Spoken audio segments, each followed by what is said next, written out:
in Oregon. This is NBC 16 News at 6:30. For the second time this month, there was a deadly car crash in the Willamette River off of Highway 20 near Corvallis.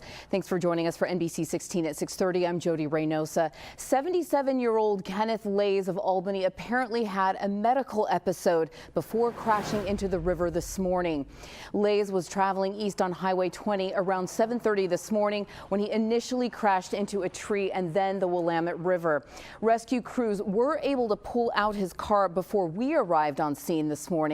The sheriff's office says the crash happened about a half-mile west from where Sue Durheim crashed into the river earlier this month. Both crash sites didn't have a guardrail on the shoulder of the road. If there had been one for Sue Durheim, there would have been. It would probably saved her from going in the river. But today's crash, absolutely not. We believe the crash was a result of a medical condition, so a guardrail wouldn't have prevented the fatality. It would have only prevented the car from going in the river. ODOT says the area off Highway 20 is under review right now for a possible extension of the guardrail, which may prevent more cars from going into the river. A driver is now facing charges after a crash tied up traffic on Harlow Road Sunday afternoon.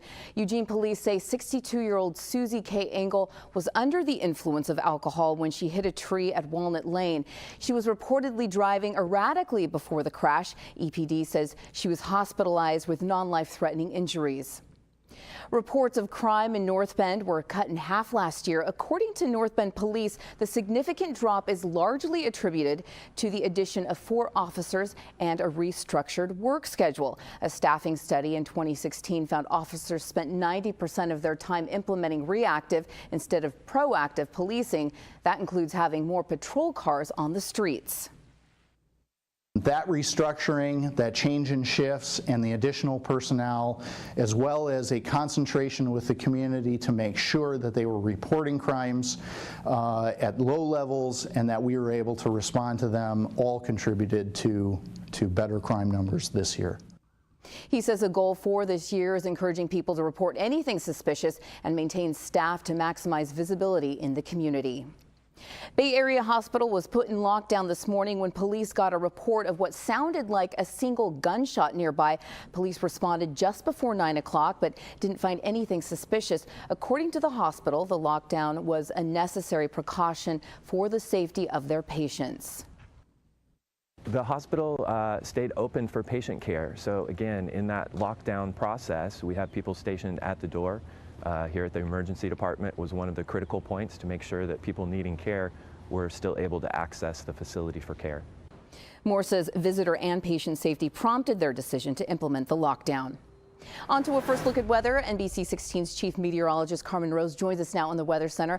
Carmen, we had a beautiful, nice day, and what can we look forward to the rest of the week? You know, we're going to see overall that same pattern, with the exception of tomorrow and Wednesday, with a little bit more clouds as well as some slight rain chances. Right now, though, looking at a view of downtown Eugene through our NBC 16 sky cam, temps are at 44 currently. We also have that calm wind. Now, as this temperature continues to drop down into those upper 30s, we'll likely see some development of that fog late tonight through those overnight hours and into tomorrow morning, with more of those clouds continuing to build. So something to keep in mind as we do expect some spots of dense fog once more into tomorrow morning. Those lows are going to be dipping down to the mid 30s for Eugene, closer to that for Cottage Grove up through Corvallis, upper 30s for Roseburg, and looking at low 40s for North Bend and Coos Bay. Not tracking that rain quite yet for tonight. In fact, it's going to be mostly cloudy over the passes as well, with temperatures a little bit colder into the teens for Willamette Pass, as well as Santiam Junction into those low 20s, and McKenzie Bridge into the low 30s with clouds there. Then we'll be tracking that rain tomorrow. I'll tell you exactly when we expect it coming up. Jody? And if we're going to stabilize and strengthen our nation and world, then we can no longer wait on another Martin Luther King Jr. It's time for you to be a king. The 51st annual Dr. Martin Luther King Jr. commemorative service was held inside Atlanta's Ebenezer Baptist Church this Monday. Hundreds of people attended the celebration honoring King's life and legacy. A number of musical performances and speeches were featured at the special event. Plus, a Christian Korean choir delivered a memorable ensemble. King's youngest daughter, Bernice, addressed the audience and spoke about the impact her father had on society. The annual celebration at Ebenezer Baptist was in jeopardy due to the partial government shutdown, but Delta Airlines gave a grant to reopen the site, which is part of the National Park Service. Eugene celebrated Martin Luther King Jr. Day in a big way today. The local chapter of the NAACP held a march with dozens of speakers and live music. NBC 16's Kelsey Christensen gives us a look.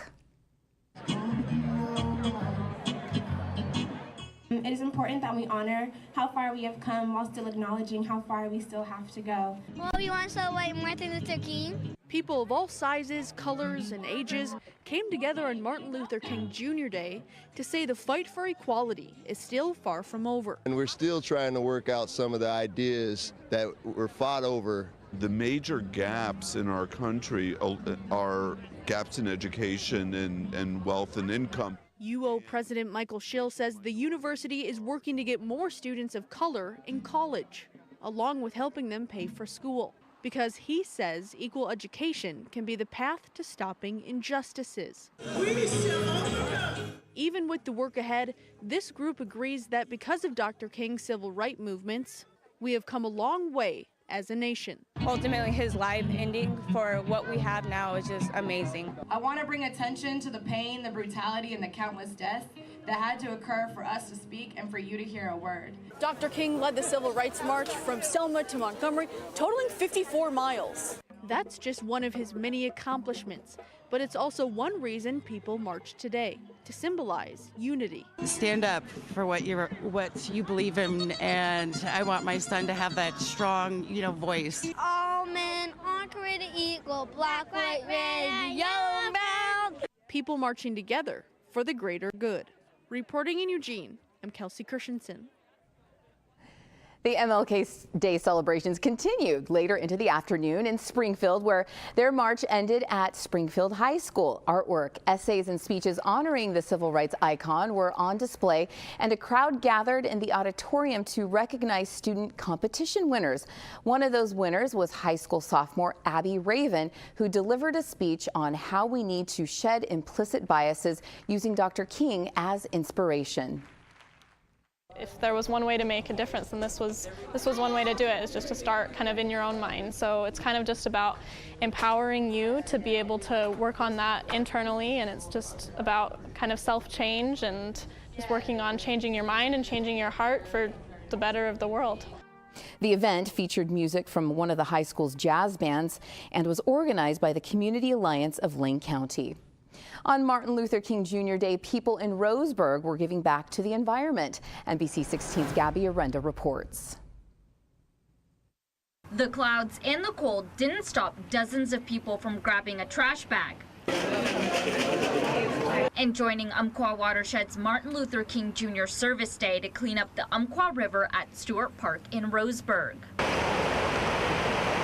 It's interesting what you can find right along the water's edge. A lot of plastic and toys and balls and cans. So far, feel good about picking up what I have. And people were giving cleaning supplies so they could pick up as much trash as possible. Organizers say this is a great way to give back on your day off.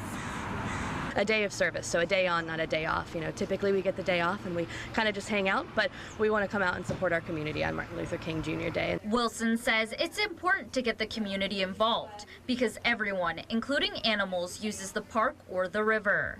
This is a community space, it's not just AmeriCorps who are using this space, this is the whole community.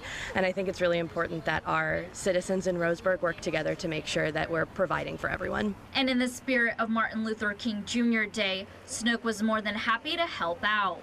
A day to serve your community in whatever degree you can serve your community. So it just takes your time and a little effort. So it's a really good feeling on this special day. Snook hopes to see more cleanup events in the area so others can give back all year long. Covering Douglas County for you, I'm Gabby Arenda.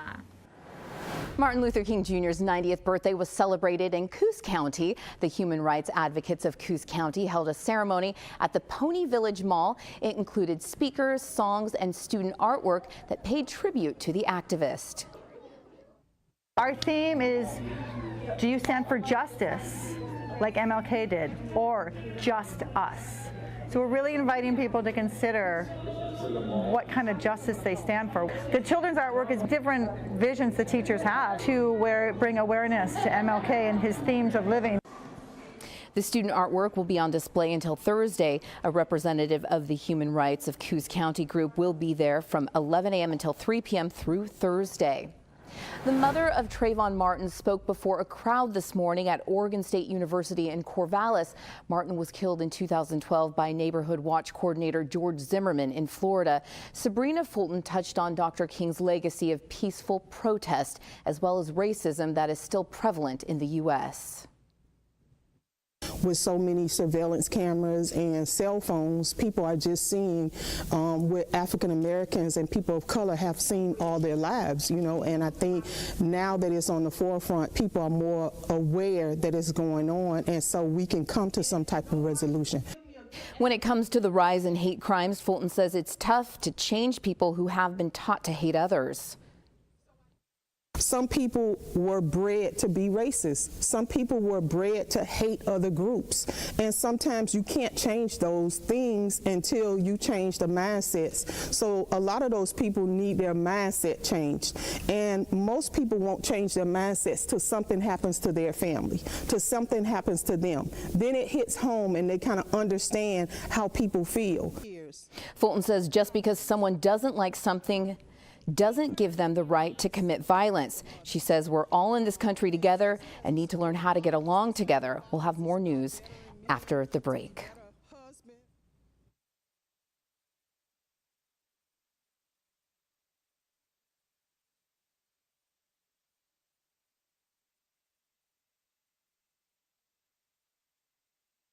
NBC 16 News at 6:30. In today's Health Minute, Reed Binion gives you one more reason why you should be getting more than 6 hours of sleep per night. And it's a big one. Are you getting enough sleep? Are you sleeping soundly throughout the night? Your arteries can probably tell you. Sleeping less than 6 hours a night or waking frequently increases the risk of damaging plaque building up in your arteries. That's according to a study published in the Journal of the American College of Cardiology. It's the first of its kind to show the connection between lack of sleep and atherosclerosis throughout the body. That's when your arteries narrow from a buildup of plaque. This slows blood flow, putting you in danger of stroke, heart disease, and other complications. Nearly 4,000 Spanish men and women with no history of heart disease participated in the study. Each wore a small device that measured how much and how well they slept over the course of a week. The results showed those who slept fewer than 6 hours were 27% more likely to have atherosclerosis than those who slept just 1 or 2 hours more. And when it came to the quality of sleep, participants who woke throughout the night were 34% more likely to have plaque buildup than those who slept soundly. For today's Health Minute, I'm Reed Binion.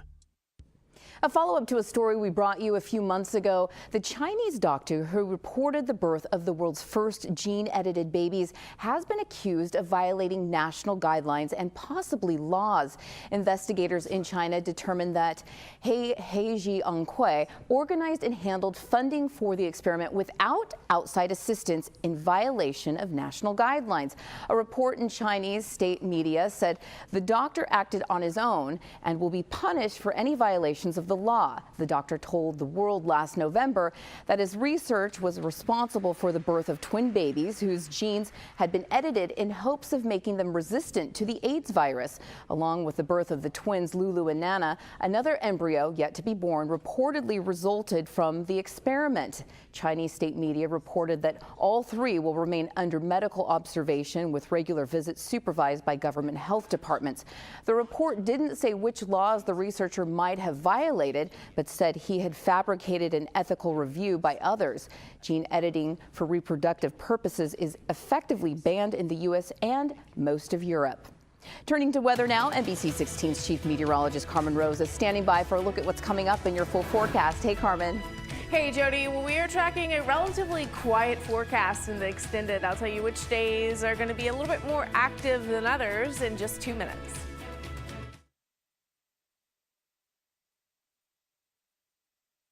Meteorologist Carmen Rose. Good evening. We saw a lovely day with some more sunshine coming through as that fog finally moved out of the region. Currently, temperatures are into the low 40s, seeing a little bit of traffic here along 105 as well as Oakway and Coburg roads. Now, we'll continue to see these dry conditions through the rest of the night with another round of fog overnight into tomorrow morning. We have a flood warning here. This is specifically for Coquille River, and it has been extended until Thursday. Now, latest observations from this afternoon showed that the crest was at 23 feet. So this is moderate flooding conditions. So if you are around driving near Coquille River, you're going to be dealing with a little bit of that. Then these levels will start to slowly subside and lower over the course of the next few days. But that warning is in effect until Thursday as of now. Our next weather maker is first and foremost going to be this warm front. It's going to be rather weak though, bringing only a few showers mainly toward our north for tomorrow. What's going to impact us more so is this cold front. That will bring some more widespread showers by the time we hit Wednesday. Forecast lows for us, mid-30s for Eugene, closer to 37 for Roseburg, low 40s for Coos Bay and North Bend, with more clouds continuing to develop, as well as some patchy fog, which will be dense in some spots across the region. Now, heading into tomorrow morning, we'll see some showers as early as 8 a.m. and even before that, closer to Newport as well as Florence. A few drops over Eugene, farther northward for Corvallis, but most of that is going to stay toward our north, and only expecting a few raindrops and not very much accumulation from this. The more impressive amounts of rain come later on Wednesday with light to moderate showers moving in from our north, this time from that cold front that's going to start to move through Washington. That's helping to trigger those showers, and even a little bit farther south, including Roseburg as well as Coos Bay and North Bend for Wednesday afternoon and evening. Tuesday, though, only expecting those very light and isolated showers for Eugene, Cottage Grove, just as far south as that, and then farther north along I-5 up through Corvallis and also along the north coast, expecting a few of those showers and only about a half-inch of new snowfall accumulation for the passes, with just rain here for tomorrow closer to McKenzie Bridge. Eugene and Springfield, the rest of your 7-day forecast, rather consistent here with temps, low 50s for the most part, with lows into those mid to upper 30s. Again, tracking a few showers tomorrow, better shot on Wednesday, but even then not expecting too much rain from it.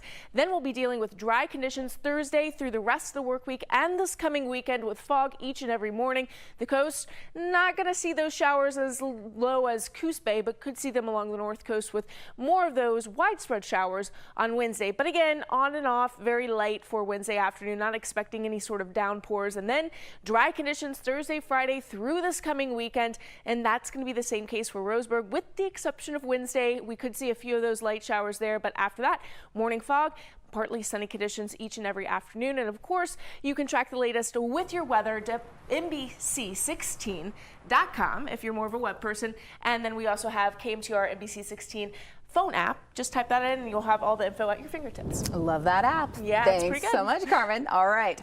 Well, coming up on NBC 16 at 6:30, the way you drink coffee could change forever, as more than half of coffee species found in the wild are extinct. We'll have that story and more after the break. Stay with us.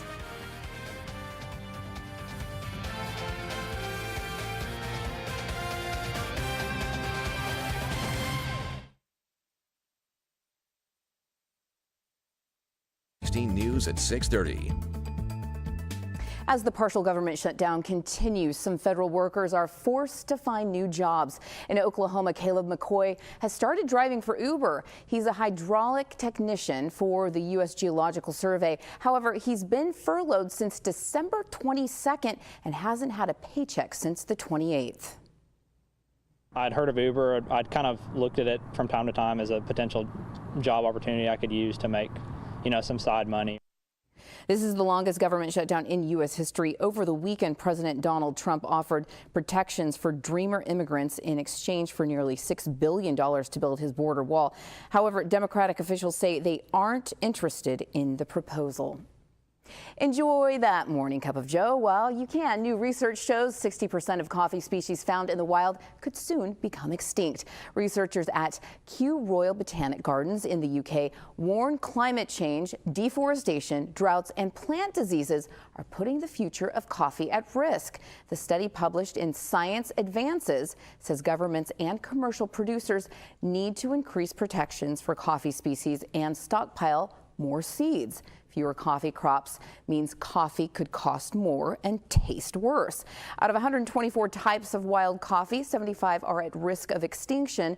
About 35 of the 124 species grown in areas with no conservation protections. The most popular kind of coffee for commercial production, Arabica, is already on the endangered species list. Coming up on NBC 16 at 6:30,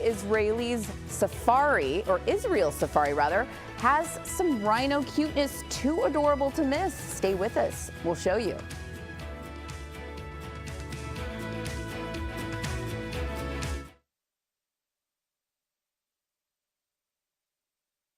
Around a safari park with his mother today. The little girl was born December 30th at a zoo in Israel. She was the 31st white rhino to be born there, and the park is one of the leading rhino breeding facilities in the world. Her mother had her baby outside a special enclosure to protect them, but zookeepers eventually lured both animals into the safe space. Today, they allowed the baby and her mom outside to run around and explore the park. Oh, they are so cute. I know, it's crazy to see a rhino so little, because you think about them, you know, being such large and muscular creatures, and that's so cute to see a little bit baby one. I mean, next to that creature, what is that, a gazelle? It looks big, but, right, exactly. But next to its mom, right. It looks very small. So cute. Very, very cute. Well, isn't that cuteness? All right. Well, thanks for joining us for NBC 16 at 6:30. See you tonight for NBC 16 News at 11. Rhinos are cute.